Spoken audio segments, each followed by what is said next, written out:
Eventually the zombie apocalypse will happen, then you might have given some thought as to how long it would take for the zombies to take over the world. And according to physics students from the University of Leicester, it would take only 100 days for Earth to become the planet of the zombies. And after those 100 days, only about 300 uninfected humans will still be alive, so basically a real-life Walking Dead Resident Evil scenario. This research was picked up by a lot of media outlets recently, and look, it's crazy because we all know that eventually it's either going to be the robots or dragons that will wipe us out, but this topic is interesting, so let's talk about it. Here's how they came up with the 100 days thing. The students used the SIR model, a model that describes the spread of a disease throughout a population. It was used to predict the spread of infectious diseases like measles and Ebola. And according to their calculations, once a human being runs into a zombie, the zombie has a 90% chance of infecting the human. And if each zombie can turn one human a day, then after the 100 days has gone by, there would only be 273 remaining human survivors. And they're going to be outnumbered 1,000,000-to-1 by the zombies. But the good thing is, this calculation did not factor in our ability to actually kill the zombies and the remaining humans repopulating. So if you consider those things, then the chances of us surviving the zombie apocalypse greatly increases. Also, I think it depends on what type of zombies, right? Because you got the zombies from The Walking Dead, which moves pretty slow. Then you got the Resident Evil ones, where the majority of them moves pretty slow, but then you got creepy, huge zombie monsters. Then you have the World War Z I Am Legend ones, which are basically super zombies. Now, this was not the first time the SIR model has been used to calculate how fast the zombies could wipe us out. In 2015, a team of Cornell researchers figured out how fast a zombie outbreak would spread across the United States. According to their calculations, dense major populated cities would fall first, with most of them completely infected within the first 28 days. Then the zombies will invade the suburbs and the Midwest, with the most dangerous place being northeastern Pennsylvania, because that area is susceptible to infections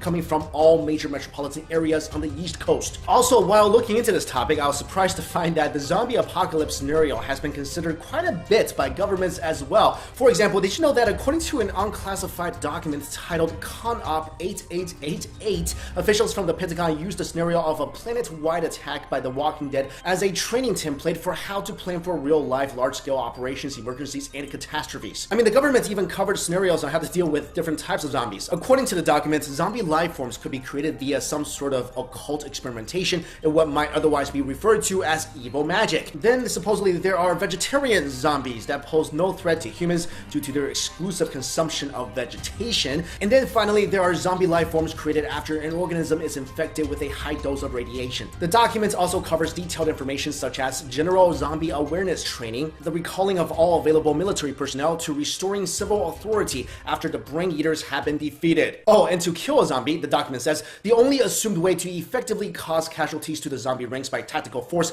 is the concentration of all firepower to the head, specifically the brain. The only way to ensure a zombie is dead is to burn the zombie corpse. I mean, for a training document, this thing lists out almost every possible scenario of a zombie apocalypse. It also talks about a chain of command from the president on down, along with the roles to be played by the State Department and the intelligence community for dealing with the zombie apocalypse. Of course, officials at the Pentagon says that the report in no way signals an invasion of zombies is on the horizon, but maybe there's something they're not telling us. Also, I do have to wonder, I mean, fine, the zombie apocalypse may not actually happen, but it's good to be prepared. But what about other scenarios like the robot apocalypse, or I don't know, Leviathan? Shouldn't we have something in place for those as well? And to be honest, the dragon apocalypse seems a lot worse than the zombie apocalypse. And I doubt Matthew McConaughey is gonna step up and save us. And I'm pretty sure we don't have any black arrows. Ooh, you know what could be worse than a zombie apocalypse or a dragon apocalypse? Think about this. What if it was a dragon zombie apocalypse? Then we'd probably just get wiped out in one day. This is also why I feel like we need to move to Mars sooner. Zombies can't travel through space, right? But maybe a dragon zombie can? Anyway, when I saw this zombie story floating around, I thought it would be a very interesting topic for discussion, so let me know your thoughts in the comments below. Let's say